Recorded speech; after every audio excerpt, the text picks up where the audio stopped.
My name is Hannah Reed, I'm 31, and I thought I was marrying for love, not strategy. What my husband's family never knew was that I'd inherited a $17 million design company from my grandmother. I kept it a secret, not out of greed, but to see who loved me for me. The day after the wedding, while the flowers were still fresh and my dress still hung on the chair, my mother-in-law walked into our suite with a notary, a stack of papers, and a smile that didn't reach her eyes. Just a simple signature, she said, a signature that would have handed them everything. Tell me, if you were in my place, would you have signed or stayed silent and fought back? Follow my story and see if you and I would have made the same choice. I can still remember the smell of my grandmother's workshop, cedarwood, paint, and lavender. Helen Reed was the kind of woman who built beauty out of nothing. While most people in our small corner of the Pacific Northwest saw furniture as something to fill a room, she saw it as a conversation between the maker and whoever would one day touch it. She used to say, "When you create something that makes people feel seen, that's real wealth." Her company, Reed and Willow Designs, started in a barn behind her old farmhouse in Boise, long before sustainable design became a trend. Every chair, every carved tabletop carried her initials burned discreetly into the wood, as if she were signing each piece with quiet pride. As a child, I'd sit by the window and watch her hands move like music, steady, deliberate, patient. She never rushed the wood to become what she wanted. "You can't force good things, Hannah," she'd tell me, her gray hair tied up in a scarf. "You shape them with respect, and they'll reveal their strength when they're ready." I didn't know it then, but she wasn't just talking about furniture. She was teaching me how to live. When she passed away, I thought I had lost the last person who truly understood me. The funeral was small, just a few neighbors and her attorney, Mr. Jack Olson, a quiet man with kind eyes who had been handling her affairs for decades. After the service, he handed me a sealed envelope with her handwriting on the front. Inside was a single letter and a key. The letter read, "My dear Hannah, the company and everything it stands for now belongs to you. I've set up a private trust in your name. It will remain confidential until you decide it's time to open it. Promise me one thing, don't speak of it until you're sure who loves you for you." At first, I didn't understand why she made it sound like a test, but as the months went on, I saw what she meant.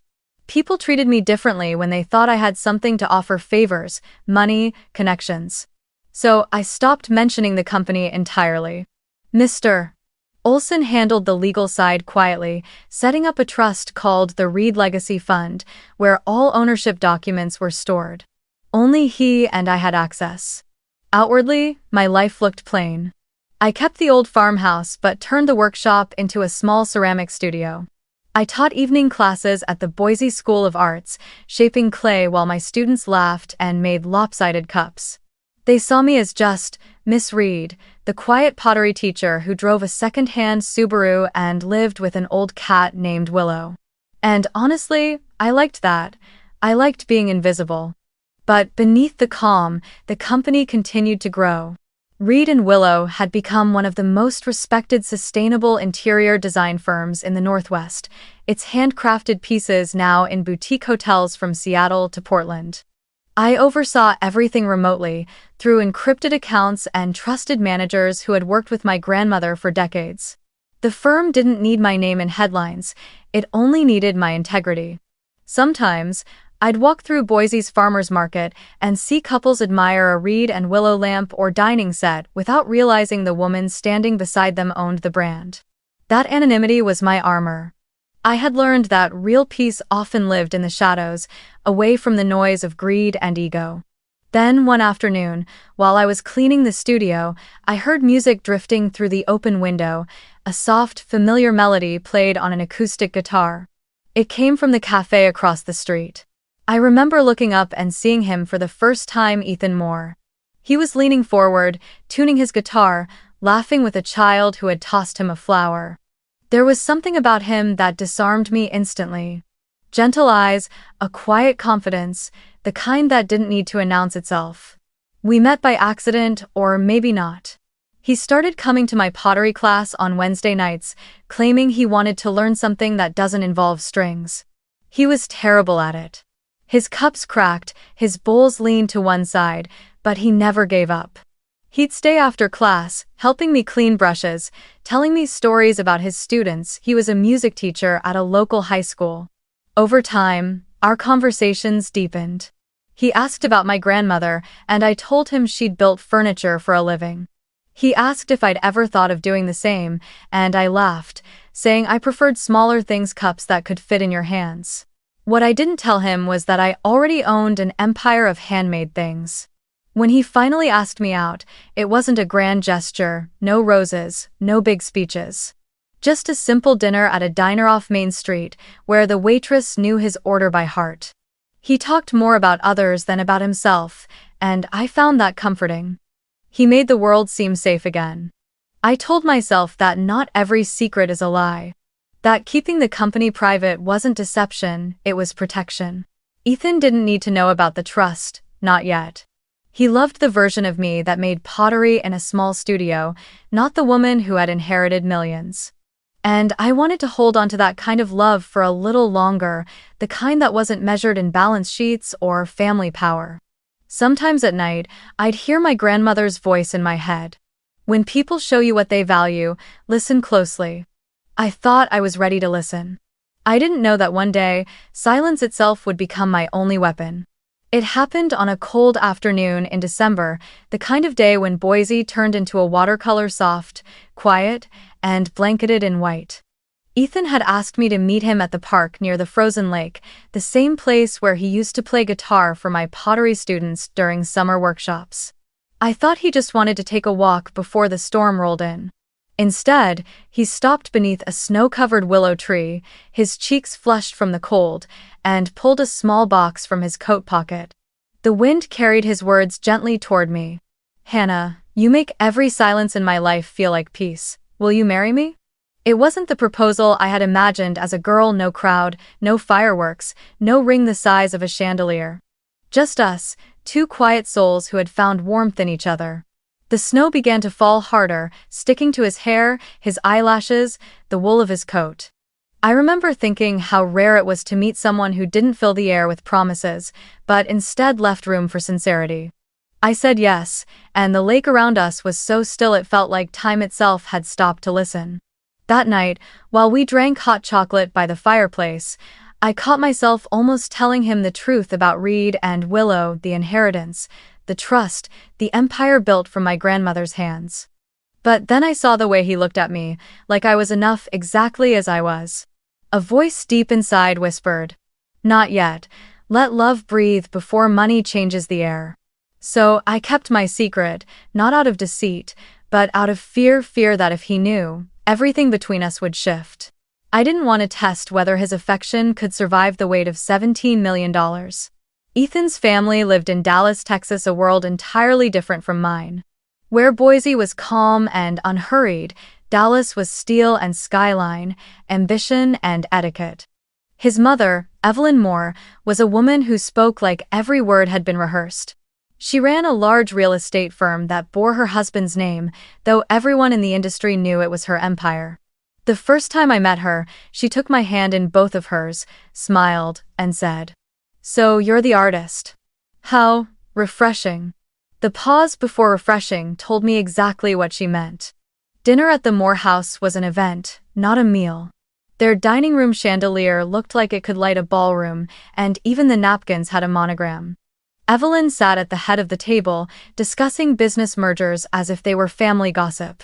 Ethan's father, Richard, mostly nodded and refilled his wine glass, while Ethan's older sister, Claire, bragged about a trip to Paris for market research. When they turned to me and asked what I did, I said simply, "I teach ceramics." Evelyn tilted her head. "Oh, that's lovely," she said, "something creative to keep you busy."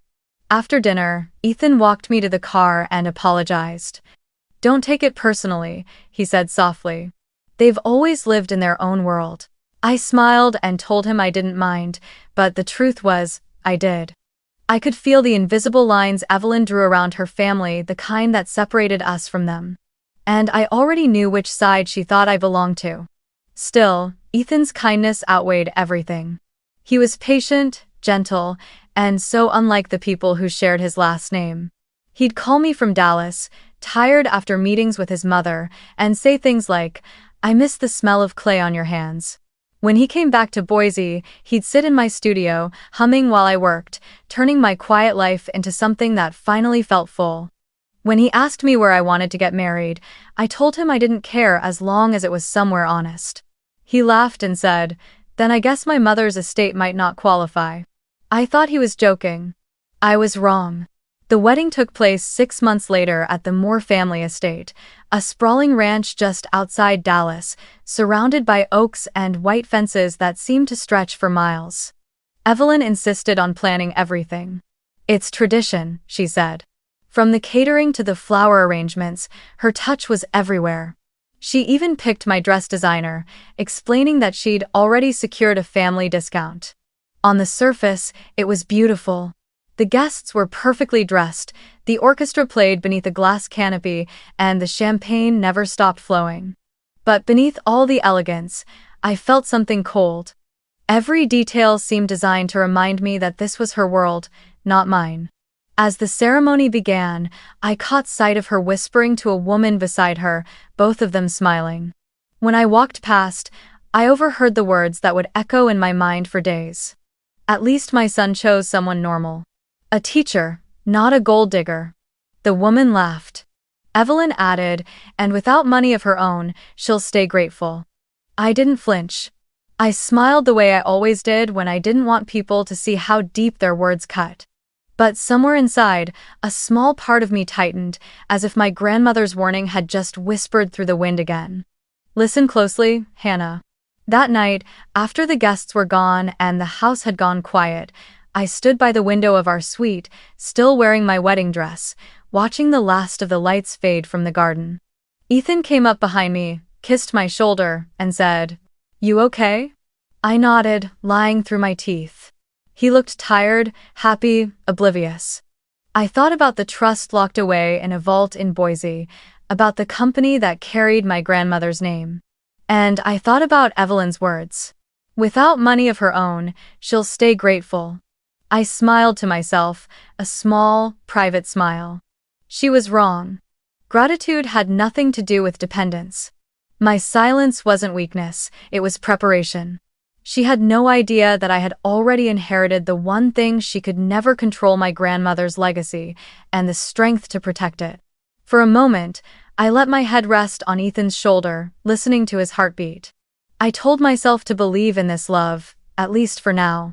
But, somewhere deep down, a chill crept in, colder than the Texas night, sharper than the diamonds Evelyn had picked for my earrings. I didn't know it then, but that chill was the first crack in the fairy tale. The morning after the wedding felt almost too quiet. Sunlight spilled through the gauzy curtains of the Moore estate, washing everything in a soft gold that made it look peaceful, almost holy.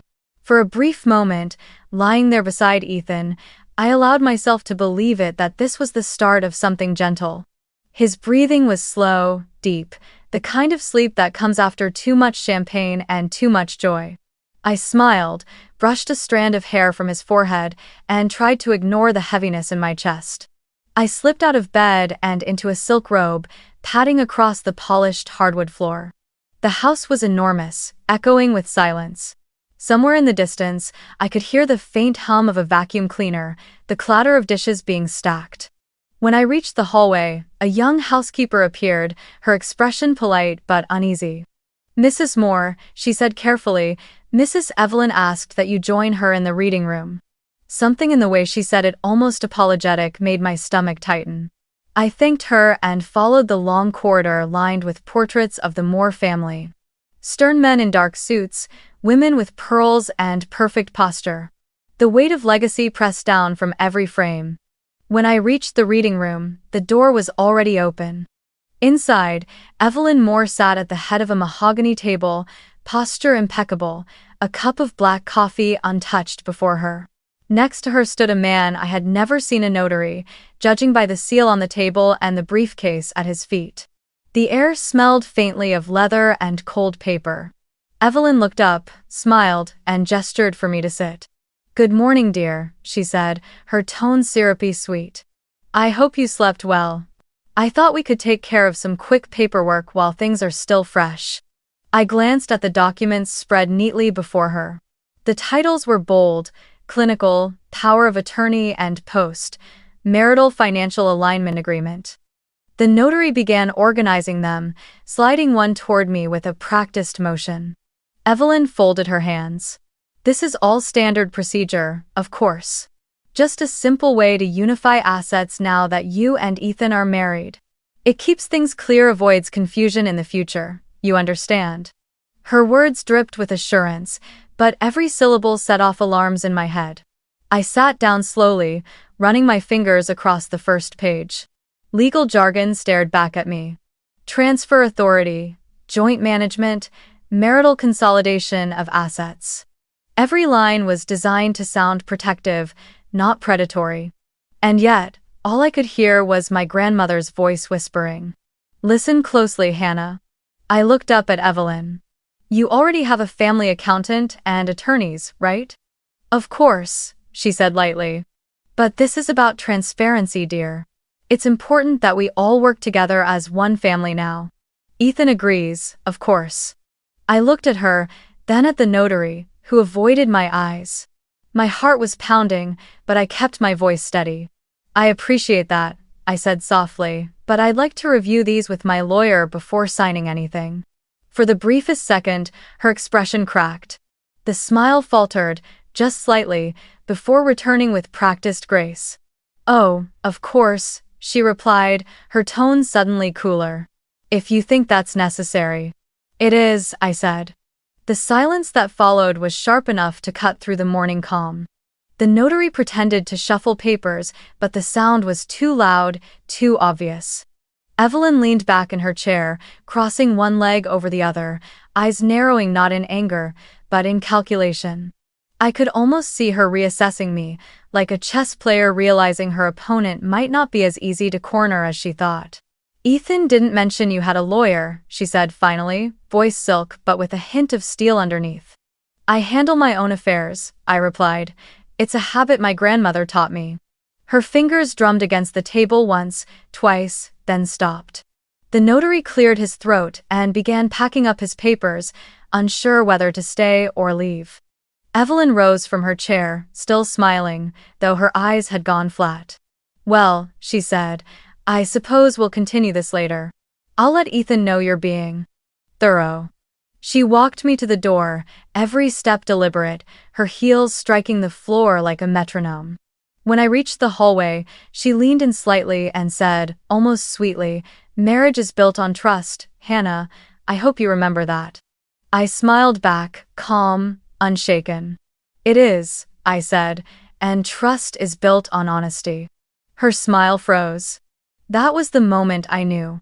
I wasn't a daughter-in-law to her, I was a variable, a potential threat to control.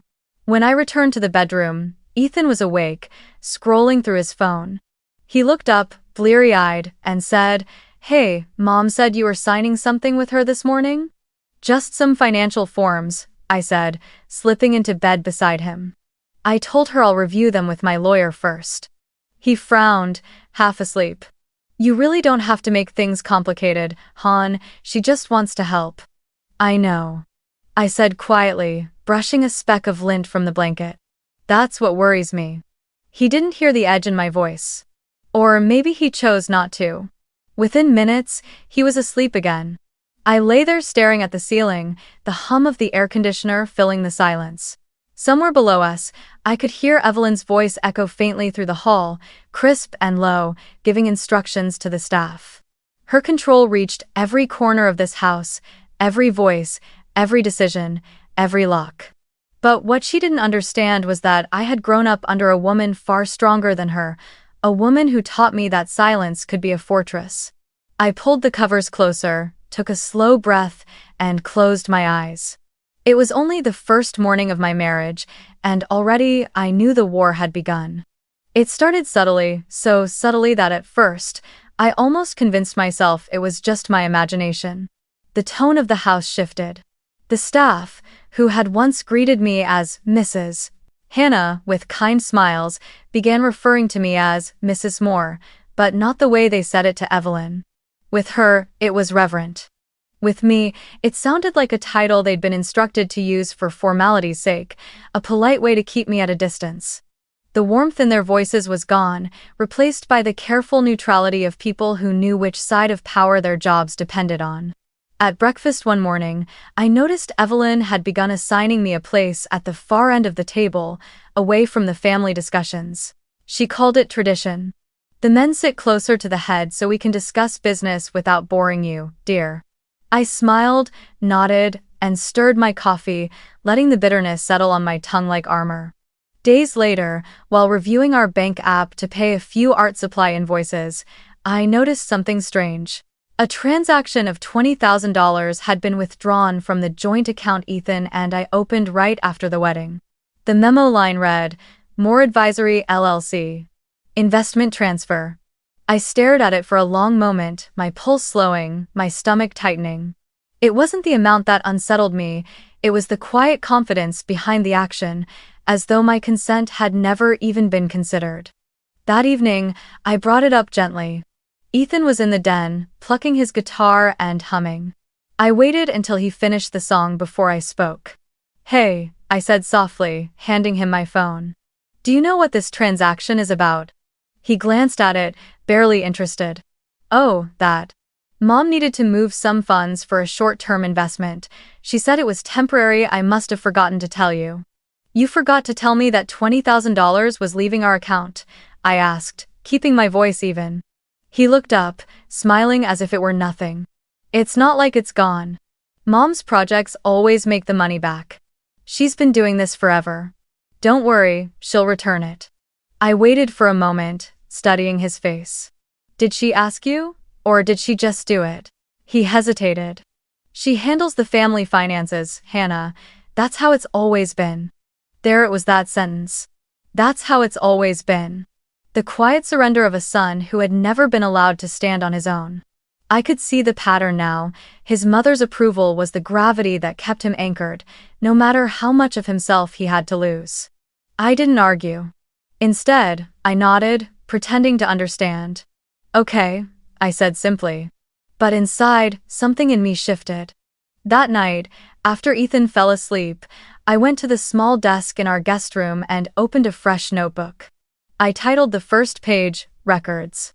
Underneath, I wrote the date and described the transaction in detail: amount, recipient, Ethan's explanation, and the tone of his voice when he said, "It's just money." It wasn't about the $20,000, it was about the erosion of boundaries, one small act at a time. I knew this pattern. I'd seen it in other women, friends, students, even my mother before she left my father.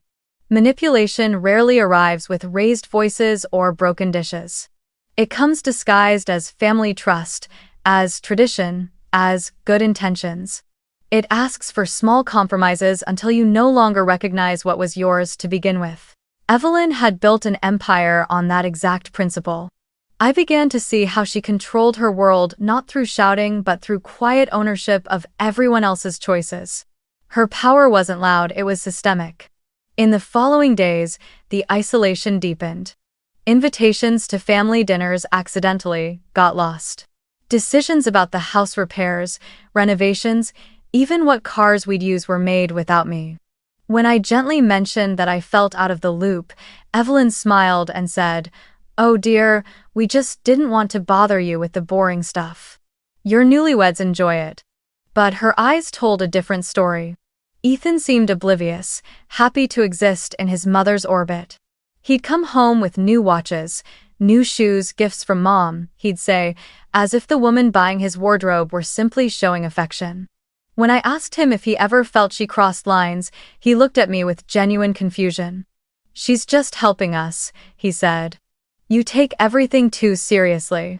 So I stopped talking. I learned that silence was safer, sharper. Every time Evelyn spoke to me with that perfectly measured politeness, I smiled and recorded her words later. Every transaction, every change in tone, every missing invitation documented. I didn't yet know what I would do with the information, only that knowledge was the only currency Evelyn respected.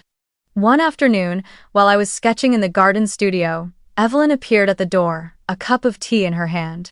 "You're quite talented," she said, looking at my unfinished vase. "Have you ever thought about selling your work?" "I could help, of course." I looked up. "Thank you, but I prefer to keep it small." She smiled faintly. "You'll learn, dear. Small dreams only stay small until they inconvenience someone bigger." When she left, I stared at the half-shaped clays spinning on the wheel. Her words clung to the air, heavy and deliberate. She wasn't talking about pottery, she was talking about me. That night, I added another entry in my notebook. "Evelyn's control is disguised as care. Ethan doesn't see it, but I do." And beneath that, one more line. "Silence is not surrender, it's observation." From that point on, I stopped reacting. Every time she pushed, I smiled. Every time Ethan dismissed me, I wrote. Every time they thought I was being compliant, I was listening. They believed I was still the quiet art teacher from Boise, too gentle to fight back. What they didn't know was that silence had always been my first language, and this time, it was going to speak louder than both of them.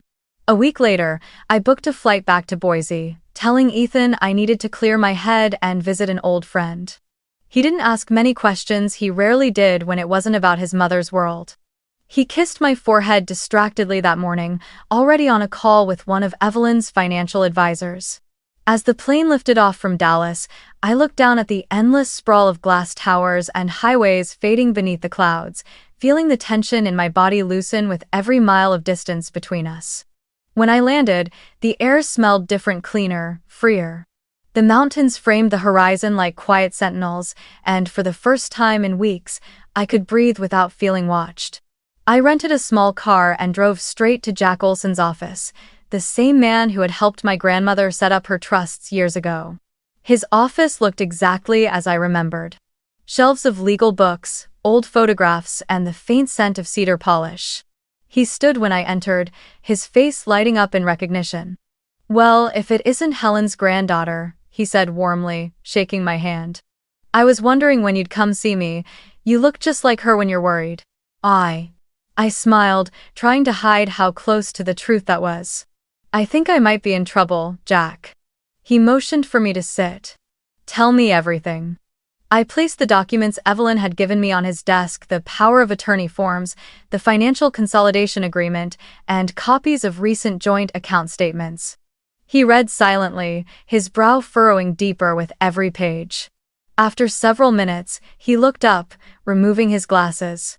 "If you sign this," he said flatly, "they'll have control over every asset you own, including your grandmother's trust." "But the trust predates the marriage," I said quickly. "It's protected, isn't it?" "In theory," he replied. "But this document grants them legal agency over your financial decisions. That means if they get access to even one linked account, they can attempt to draw the trust into marital property. It's subtle but deliberate." I sat back, my pulse drumming in my ears. "So they were planning this before the wedding?" He nodded. "This kind of paperwork doesn't appear overnight. I'd wager your mother-in-law's lawyers drafted it months ago." For a long moment, the room was quiet except for the faint ticking of the wall clock. Then I took a deep breath. "What do I do, Jack?" He leaned forward, clasping his hands. "You protect yourself quietly. There's no need for confrontation. I'm going to set up a holding company under a different name. Something only you and I know. You'll move the ownership of Reed and Willow into it, and we'll reroute all company funds into an independent bank. That way, if anyone tries to reach your assets, they'll hit a wall." "What should I call it?" I asked softly. He smiled. "Something that reminds you of why you're fighting." I thought for a moment, and the answer came easily. "Willow Haven LLC. "Perfect," he said, writing it down. "A safe place for what matters." "How?" Over the next few hours, we worked meticulously. Jack made copies of every document, scanned them into encrypted drives, and filed motions to update my company's registration. We changed mailing addresses, bank contacts, and communication permissions. It felt like building a fortress, brick by invisible brick. At one point, Jack paused and looked at me closely. "Your grandmother knew you'd face something like this, you know." That's why she left things the way she did, hidden in plain sight, waiting for the right time. I felt my throat tighten. She always said the true test of character wasn't what people did when they loved you, but when they thought they could own you. He nodded approvingly. Wise woman. When everything was done, he handed me a sealed envelope. Inside is your new set of company documents, updated trust instructions, and emergency contact codes. Keep them somewhere no one can touch, preferably not in Texas. I laughed softly. I was thinking the same. As I prepared to leave, Jack walked me to the door. Hannah, he said gently. You don't need to fight them head-on. People like Evelyn thrive on noise. They expect confrontation, they feed off it. Don't give her that satisfaction. Just stay quiet and prepare well. Silence as defense, I murmured. He smiled. No, silence as strategy. The difference will save you. Line. The drive back to my grandmother's old farmhouse felt like stepping into a memory. The lavender she'd planted still grew wild along the fence, even after all these years. I parked by the porch, unlocked the front door, and breathed in the scent of dust and wood smoke. It was strange how peace could ache when you'd been deprived of it too long. I sat at her old desk and took out my notebook, the same one I'd been documenting Evelyn's actions in. On a fresh page, I wrote, Step 1. Protect Reed and Willow. Completed. Step 2. Observe, don't react. Step 3. Wait. Outside, the sun dipped behind the mountains, casting long shadows across the fields. I thought of Ethan, probably sitting at dinner with his mother, discussing family matters I was no longer invited to. I wondered if he knew how deeply he was being used or if ignorance had simply become easier than truth. Before bed, I opened my grandmother's old jewelry box, where she kept her sketches of furniture designs. Tucked inside was a faded photo of me as a child, covered in sawdust, sitting beside her unfinished table. On the back, in her handwriting, was a single line, Build what they can't destroy. That night, as the wind brushed through the willow trees outside, I made myself a promise. I wouldn't destroy Evelyn or Ethan. I wouldn't need to. They would undo themselves while I stood quietly, holding everything they thought I had already lost. When I returned to Dallas, the air inside the Moore estate felt heavier than before, as if the walls themselves had learned to listen. Evelyn greeted me in the foyer with a smile too wide to be real. Welcome home, dear, she said, her voice warm but laced with something metallic underneath. Ethan and I were just discussing something important. Why don't you join us in the study? The study, the same room where she had tried to make me sign away my autonomy weeks earlier. I followed her in, noting the faint scent of expensive cologne and leather-bound books, the hum of the air conditioner barely masking the tension. Ethan was already seated at the table, a folder in front of him. His eyes flicked toward me and away again, guilt flashing and vanishing like a shadow. Evelyn gestured for me to sit. Nothing serious, Hannah, she said, sliding the folder toward me. Just a quick discussion about property alignment. You see, the Boise house, it's technically under your name alone, correct? I nodded slowly, unsure where this was going. It's the house I bought years before we met. Exactly, she said, her tone sugary. And now that you're part of the family, it makes sense to optimize your assets. You'll save a significant amount on taxes and insurance if we add both your names, yours and Ethan's, to the deed. It's simple math, really. You'll thank me later. I opened the folder and saw the words Title Transfer Agreement printed in neat black ink. Beneath it, my address in Boise, the home I'd restored with my own hands. The home my grandmother had once helped me paint. The one place that had always belonged to me unconditionally. This isn't optimization, I said softly. It's ownership. Ethan shifted uncomfortably in his chair. Han, she's just trying to help. If something ever happened to you, you'd want the house to go to me, right? I looked at him. You mean if something happened to us? He blinked. What do you mean? I said, carefully choosing my words. We're supposed to be equal partners, but somehow, every document I've seen since the wedding takes something from me and hands it to your family. Evelyn interjected smoothly. You're overthinking this, dear. It's just good planning. You'll see that once you're a bit more experienced with financial matters. Women often let emotions cloud. Evelyn, I said quietly, cutting her off. I teach financial literacy to my students. I understand exactly what this is. For a moment, her mask slipped, her smile flattened, and a thin line appeared between her brows. My son trusts me to look after his interests. I'd expect his wife to do the same. I leaned back, feeling the cool leather against my palms. This house, I said, tapping the document, was purchased before I even met Ethan. It's registered solely in my name, bought with my own savings. It will remain that way. Ethan frowned. Han, don't make this into a fight. It's just a house. The way he said it, just a house, made something inside me twist. He had no idea what that house meant. He had never seen me scraping paint off its walls, or sanding the wooden beams by hand, or planting the lavender that still grew by the fence. It wasn't just a house. It was the last piece of my grandmother's world that still felt alive. Evelyn sighed theatrically, rising from her chair. You know, intelligent women are always the hardest to make happy. They question everything. She glanced at me, her smile returning like a blade disguised as kindness. But you'll learn. Happiness is easier when you stop resisting people who know better. I stood, matching her tone of calm. Then it's a good thing, I said, that I don't need anyone's permission to be happy. The room went still. For a long moment, Evelyn simply stared at me, her expression unreadable. Then, with a quiet laugh, she gathered the papers into the folder. Well, she said, her voice cool and measured. I can see we'll have to revisit this later. I wouldn't want to upset you on such a lovely afternoon. She turned to Ethan. Darling, would you mind seeing me out? Ethan hesitated, looking between us, then nodded and followed her to the hallway.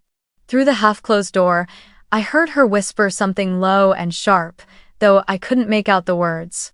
When he returned, he didn't meet my eyes. We ate dinner in silence that night.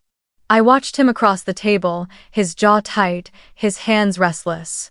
I wondered if he realized how far from me he'd already drifted, or if he even cared. Afterward, he said he needed some air and disappeared into the backyard, phone in hand. I didn't have to guess who he was calling. When I went upstairs, I opened my notebook again. Under step 3. Wait, I added a new line. They will try again. When they do, I'll be ready.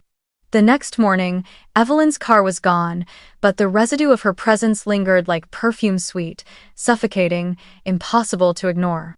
Ethan kissed me goodbye before work, his words careful, distant. Mom didn't mean to upset you, he said. She just wants what's best for us. I smiled faintly.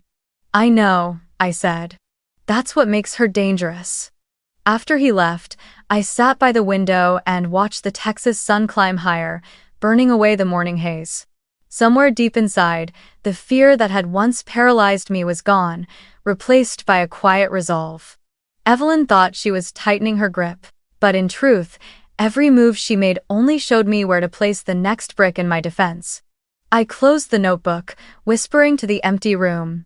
You can take everything else but not the house, not the one I built with my own hands. Outside, the wind picked up, rattling the glass panes. It sounded almost like a warning or a promise. That night, the house felt unusually still. The kind of stillness that made every sound sharper: the ticking of the clock, the hum of the refrigerator, the faint creak of wood settling under the Texas heat.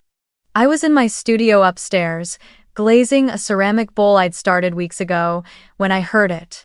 Ethan's voice, low but hurried, drifting from the patio below. The windows were open just enough for the words to slip through. She'll sign it, he said. Don't worry, Mom. I just need to talk to her when she's calmer. I froze, the brush suspended in midair. There was a pause, then Evelyn's voice muffled but distinct. I could almost hear the edge in her tone, sharp and commanding. Ethan sighed. I know. She's being stubborn, but I'll handle it. The words landed like a punch. She'll sign it, not we'll talk about it, not we'll figure it out together.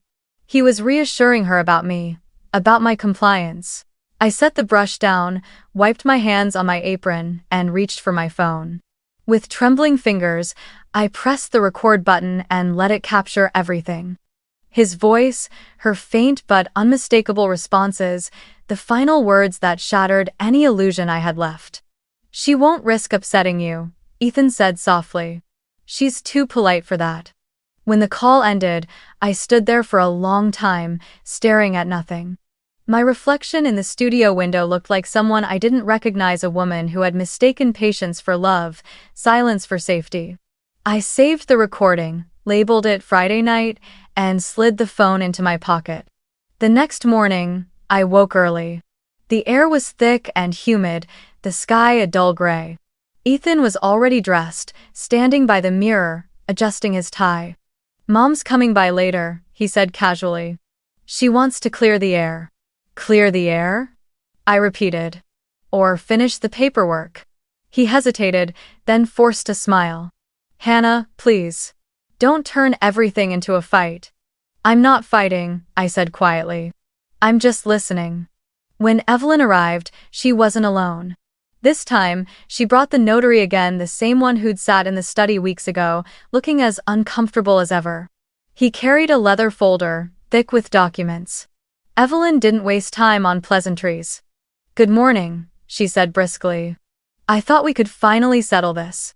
The title transfer for the Boise property, it's just a formality, really. You'll both be covered under joint ownership. It's the smart thing to do." "Owen." I sat across from her, the sunlight from the tall windows cutting across the table like a spotlight. I could feel my heartbeat, steady but strong. "And if I don't?" I asked. Her lips curved into a practiced smile. "Then I suppose it's your choice. But it does raise questions about trust, doesn't it? I mean, what kind of marriage begins with division?" Ethan shifted beside me. "Han, please, just look it over." "Oh, quote." I turned the first page, scanning the legal jargon that might have fooled someone less familiar. It wasn't a transfer of joint ownership. It was a deed replacement, one that would effectively list both their names and allow financial control over future transactions. The moment I signed, the house would no longer be mine alone. I placed the pen down. "No," I said simply. Evelyn's smile didn't falter, but her eyes hardened. "You'll want to think carefully before refusing something so cooperative. The world can be lonely for people who isolate themselves from family." "I'm not isolating myself," I replied. "I'm protecting what's mine." Ethan's hand tightened on his knee. "Hannah, it's just property. Why are you making it about control?" "Because that's exactly what it's about," I said, looking him in the eye. "Control. And you've given yours away long ago." Evelyn's voice turned colder. "If you don't trust this family, then you don't belong in it." I met her gaze evenly. "Maybe you're right." A silence fell over the room, deep and electric. Ethan looked at me, his face pale, like he couldn't quite process what was happening. Evelyn's expression barely changed, but the triumph she'd expected to see in my eyes wasn't there. Only calm resolve. I stood, smoothing my blouse. "I'll have my attorney review any future documents before we speak again. Until then, please don't bring another notary into my house." Evelyn stood as well, the smile gone now. "You're making a mistake, Hannah. Pride doesn't build families."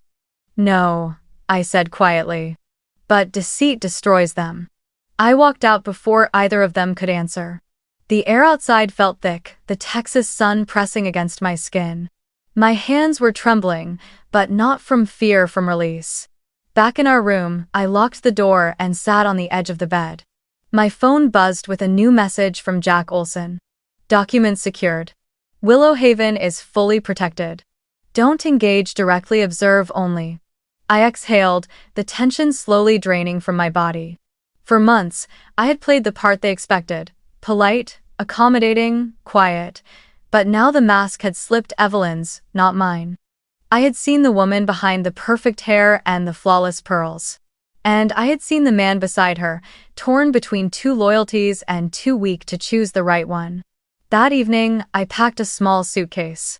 Just essentials, a few clothes, my grandmother's locket, the notebook. Ethan came in as I zipped it shut. Where are you going? He asked, alarmed. Boise, I said. I need space. He frowned. You're overreacting. No, I said softly, looking at him one last time. I've just stopped pretending. He didn't follow me to the door. Maybe he thought I'd cool off and come back. Maybe he believed Evelyn's version of strength, the kind that forces submission and calls it love. Either way, I knew I was done waiting for him to grow a spine. As I drove away, the sky opened up in a summer storm, rain streaking across the windshield in furious lines. But for the first time since I married into the Moore family, I didn't feel trapped, I felt free. And as the thunder rolled behind me, one thought echoed in my mind: it's time to end this game. The rain was still falling when I crossed back into Idaho, a gray curtain blurring the road ahead. I stopped only once at a diner off the interstate to grab coffee and send an encrypted email to Jack Olson. The subject line was simple: it's time. Attached were the recordings, the copied contracts, and screenshots of every suspicious transaction tied to the Moore accounts. Beneath it, I wrote one sentence: do whatever needs to be done. Jack replied within an hour. Understood. I'll initiate the trust protection clause tonight. You may want to turn off your phone for a few days. When I reached my grandmother's old farmhouse, the air smelled like rain and lavender. The wooden porch creaked beneath my feet as if welcoming me home. Inside, the house was quiet, exactly as I'd left it. I changed out of my damp clothes, poured myself a glass of water, and sat by the window watching lightning flicker across the fields. Somewhere between the thunderclaps, I realized my hands weren't shaking anymore. The fear had burned itself out. The next morning, Jack called from his office. It's done, he said. The trust protection clause is active. Any attempt to claim, transfer, or alter the ownership of Reed and Willow Designs will be automatically frozen by court order. They'll hit a wall if they try. I exhaled slowly. How fast will they notice? He chuckled softly. Knowing Evelyn? Probably before lunch. 1. He was right. By early afternoon, my phone started buzzing, Ethan's name lighting up the screen again and again. Then Evelyn. Then an unfamiliar number, probably their attorney. I watched the calls come and go, one after another, until the phone fell silent.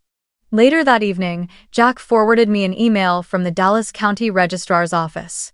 Evelyn had attempted to file a title modification request, an effort to include Ethan and herself on several of my holdings, including the Boise property, and one of the corporate accounts linked to the trust. The email was brief and brutal. Status: rejected.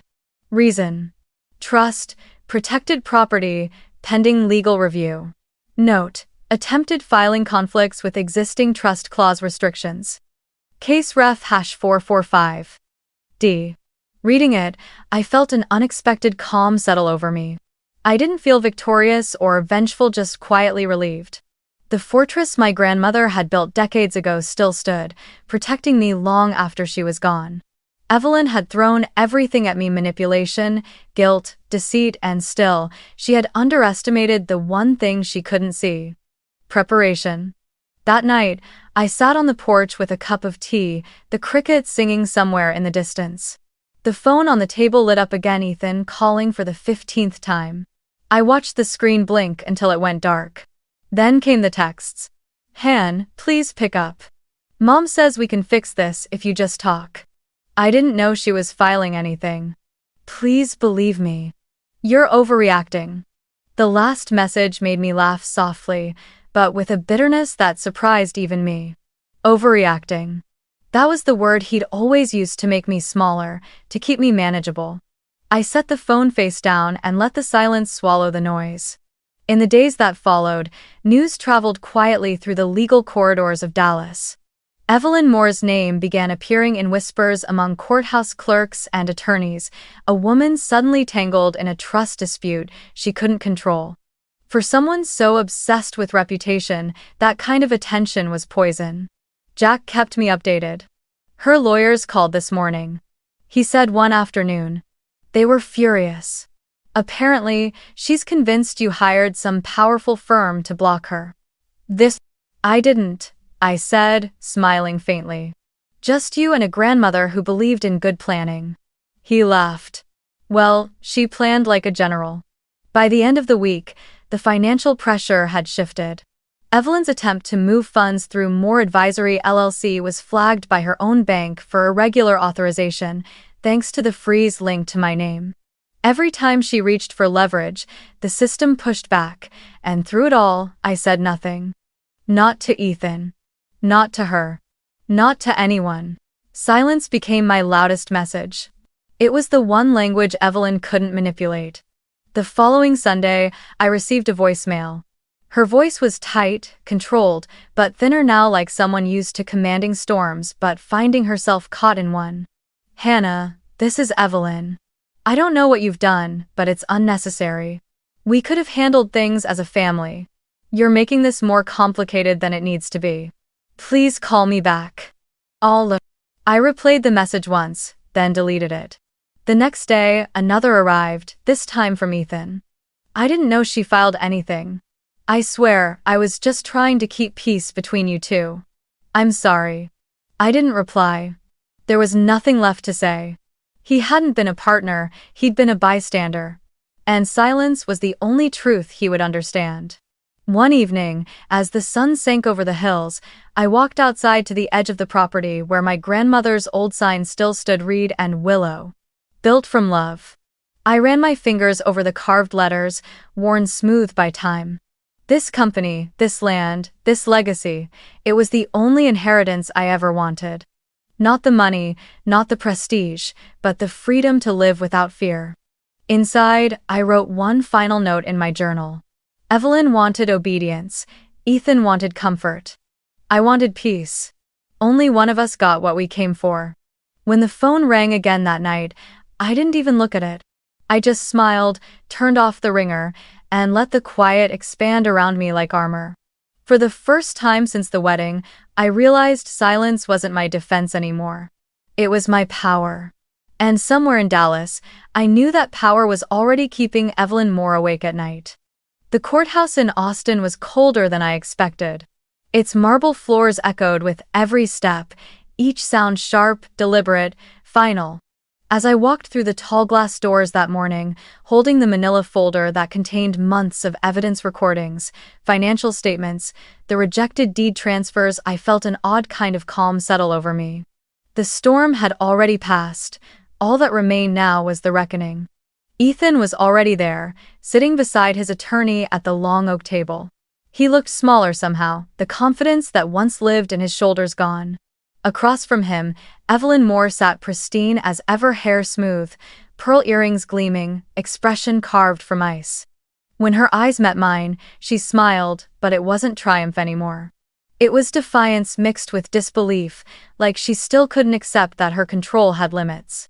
My lawyer, Jack Olson, placed a gentle hand on my arm. You ready? I nodded. Let's finish this. Nah. When the judge entered, the courtroom fell silent. Papers rustled, chairs shifted.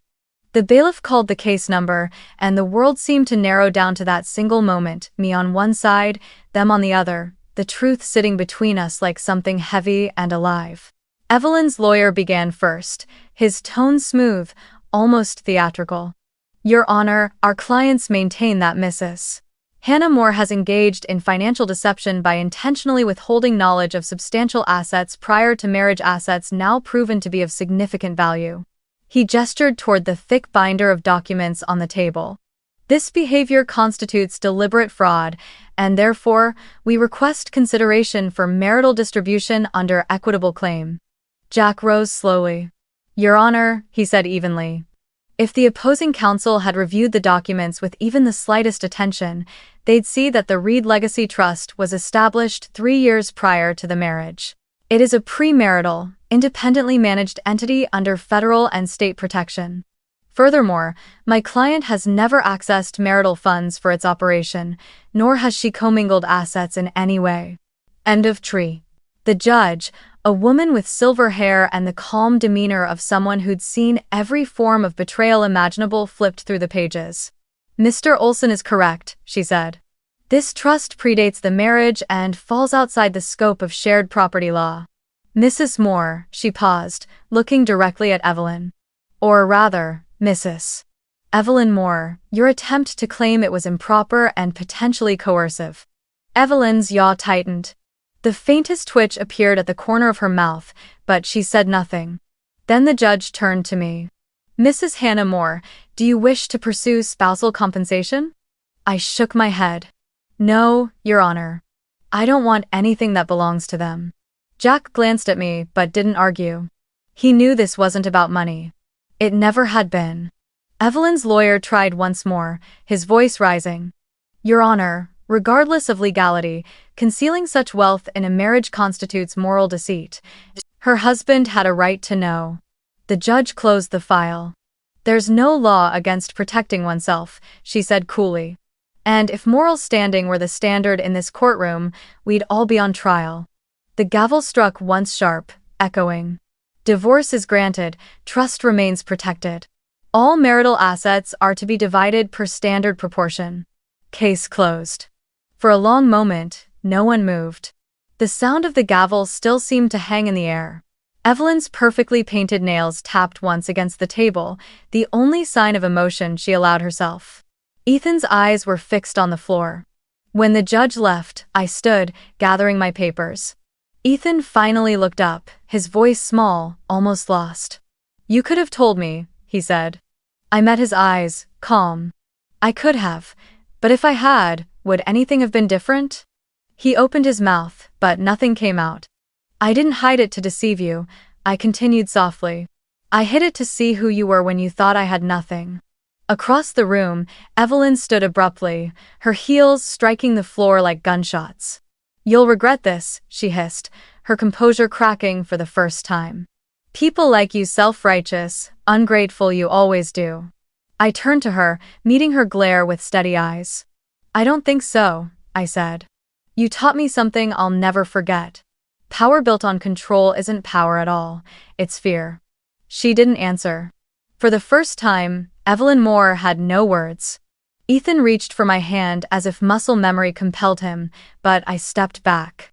Slowly, deliberately, I slid the wedding ring off my finger and placed it on the table between us.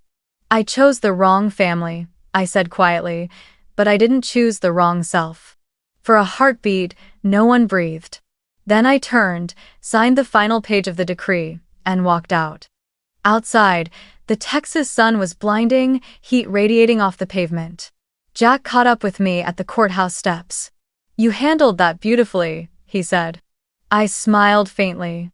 My grandmother used to say the truth doesn't need to shout, it just needs to stand. He nodded, handing me a copy of the signed decree. So what now? I go home, I said. Back to Boise. As I walked to the car, I didn't look back. The courthouse doors closed behind me with a heavy thud, sealing that chapter for good. The ring I had worn for less than a year now sat abandoned on a table in Austin, a small glittering symbol of everything I refused to become. The wind caught my hair as I crossed the parking lot, carrying with it the faint scent of rain. Somewhere in that scent was freedom, quiet, unassuming, real. And as I started the engine and pulled onto the open road, one thought came to me, clear and steady. I had lost a marriage, yes. But I had kept my dignity. And that was the only inheritance worth protecting. When I drove back into Boise, the air felt lighter, cleaner, like the world had been rinsed of noise. The familiar outline of the mountains rose ahead, soft against the morning sky, and for the first time in months, I didn't feel like I was running from something. I was simply going home. The farmhouse was exactly as I'd left it, quiet, dignified, a little worn around the edges but still standing strong. The lavender had gone wild along the fence, spilling over in untamed grace. I parked by the porch and stood there for a while, breathing in the scent that always reminded me of my grandmother. I thought of all the times I'd come back here before, defeated, exhausted, searching for peace, and how this time was different. This time, I wasn't hiding. I was rebuilding. The following week, I threw myself back into work. Reed and Willow Designs was thriving, thanks to the team my grandmother had trained decades earlier, craftsmen who understood the company's soul better than any investor ever could. Together, we launched a new project, designing eco-friendly interiors for community housing in Montana, where floods had displaced hundreds of families the previous spring. When Jack first mentioned the project to me, I hesitated. "It's not as profitable," I said, scanning the proposal. He smiled. "Maybe not. But your grandmother would have said profit isn't always the point." He was right. So we took it on. The days that followed were full of long calls, design sketches, and field visits to battered homes where people still smiled despite losing everything. I walked through half-finished halls, smelling of fresh pine and wet concrete, thinking of how my grandmother used to say, "Build something that helps people feel seen." For the first time in years, I felt seen too. As the project gained attention, magazines began reaching out, wanting to feature the mysterious granddaughter who resurrected Reed and Willow. I agreed to one interview, a small publication that focused on sustainable design. The journalist asked what success meant to me now. I thought about it for a moment before answering. "It's not about the size of what you build, it's about what remains standing after the storm." Oh. A few months later, when the project wrapped up, I used part of the profit to establish the Reed Foundation, a scholarship fund for underprivileged art students across Idaho. Every year, the foundation would sponsor 10 young artists, giving them the one thing I once lacked, the freedom to create without fear. Watching the first group of recipients open their acceptance letters, I felt something shift inside me. It wasn't triumph, it was peace. For years, I'd hidden the truth of my inheritance as though wealth itself were a sin. But now I understood that it wasn't the money that mattered, it was what you chose to make of it. I no longer felt the need to downplay what I had or pretend to be less than I was. But I also refused to let anyone, ever again, define me by it. My worth didn't come from my grandmother's trust fund. It came from surviving the fire without letting it burn away my integrity. Life in Boise settled into a rhythm I hadn't known I craved. Mornings started with coffee on the porch, afternoons with work calls and design reviews, evenings with quiet walks down the dirt road that led to the river. Sometimes I'd pass my old students at the art school, they'd wave, still calling me Miss Reed, and it would make me smile.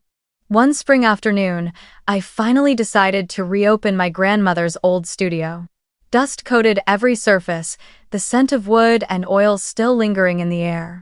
I spent the day sweeping, scrubbing, repairing the windows. The sunlight slanted in just the way it used to when I was little, catching the dust motes in midair like golden snow.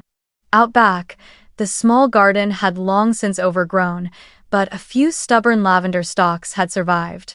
I knelt down and began to replant them, my hands sinking into the cool soil. The rhythm of the work, pressing, patting, watering, felt like a prayer. When I stood up, my eyes fell on the old wooden bench near the window, the one my grandmother used to sit on when she sanded table legs by hand. I hadn't noticed it before, but carved faintly into the wood were her words. "No one can take what you build with love." For a long time, I just stood there, tracing the letters with my fingers. They were shallow but deliberate, the kind of carving that came from someone who didn't need to raise her voice to be heard. Tears pricked my eyes, not from sadness, but from the deep understanding that she had been preparing me for this all along. I lit a candle on the work table and whispered softly, "You were right, Grandma. They couldn't take it, not the company, not the house, not who I am."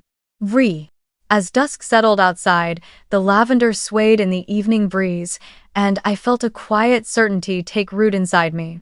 My story with the Moores had ended, but my grandmother's story, the one written in wood and clay and patience, was still being told. The next morning, I opened the studio doors wide and let the world back in. Orders from new clients were already waiting in my inbox, people who wanted authenticity, not prestige. And as I walked through the space, sunlight on my face, I realized that I wasn't rebuilding what had been broken. I was building something entirely new. Freedom, I thought, isn't the absence of control, it's the presence of peace. And for the first time since saying "I do," I finally felt at home in my own life again. The sky over the Boise hills was pale and clear the morning I drove to the cemetery. The air smelled faintly of rain and lavender, the way it always did after spring storms. I carried two things with me, a worn photograph from my wedding day and the freshly printed charter for Reed and Willow's new foundation. When I reached Grandma Helen's grave, I knelt and brushed the leaves from the stone. Her name, carved deep into the granite, still looked strong after all these years. I set the papers beside the flowers, then slipped the wedding ring from my finger. The gold caught the morning light one last time before I laid it gently on the stone. "I didn't let them sign my life away, Grandma," I whispered. "I'm still myself, just like you taught me." The wind picked up, carrying the scent of lavender through the air, soft and familiar. I smiled through the tears that never quite fell. Voiceover. They wanted money, they wanted control. But what they never understood is that my silence wasn't weakness, it was wisdom. I stayed quiet to hear who truly cared. And now, I've heard enough. As the camera fades, I stand before the new workshop, sunlight glinting off the sign above the door. Reed and Willow. Built from love. Fade out.